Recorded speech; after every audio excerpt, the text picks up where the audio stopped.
Longfellow said that music is the universal language of mankind. Sometimes it soothes the savage breast, and other times it asks for nothing but that you shut up and dance. It's the soundtrack of our movies, our commutes, and our sleep.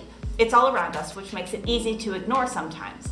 But the way that music is made and the personalities of the people who make it is fascinating. I'm Lynn Holt with the Carrollton Public Library, and today we're going to look at some of the best musical memoirs out there. Today, August 16th, is an important and sad day in rock and roll history. On this day in 1977, Elvis Presley died. Unfortunately, Elvis never got the chance to write his own memoirs, but the people who loved him have written their memories of him over the years. If you're interested, there are a dozen. But we're going to focus on one today, Me and a Guy Named Elvis, My Lifelong Friendship with Elvis Presley by Jerry Schilling. Schilling met Elvis Presley when they were both teenagers, and Presley was just on the bleeding edge of meteoric stardom. From that day until Elvis's death, Schilling was with him as a friend and a member of the Memphis Mafia, and eventually as Elvis's creative director.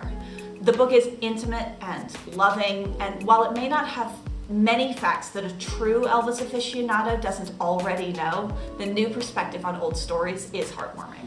The next book we're going to take a look at goes from genre-defining to genre-defying, and is another shining star that we lost too soon. The Beautiful Ones by Prince and Dan Piepenbring was a collaborative effort that began before Prince's death in 2016 and was published posthumously. The book is complicated and idiosyncratic. It includes handwritten pages and song notes by Prince himself and a scrapbook he created while writing his first album. Prince wanted his memoir to be a radical call for collective ownership and Black creativity. He wanted to write something that inspired people to create. If he didn't accomplish that, and I would argue that he did at least create an abstract and intriguing portrait of a brilliant creator that other creators can attempt to emulate. We've talked about the king and his royal badness. Who else could we talk about next but the queen of pop, Mariah Carey? You've probably heard about her 2020 memoir, The Meaning of Mariah Carey, which got a lot of publicity and excellent critical reception. The book has been praised for being a remarkably intimate look at an artist who's been known of, but not necessarily known, for decades.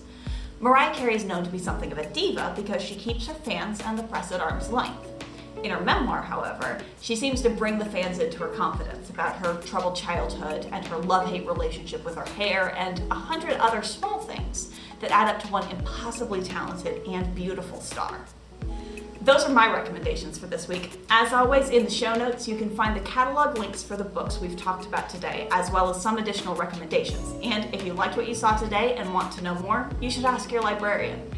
If you want more biography and memoir recommendations, sign up for our Next Reads newsletter on the Carrollton Library website. You can find it on our 24/7 digital library page or on our book lists page.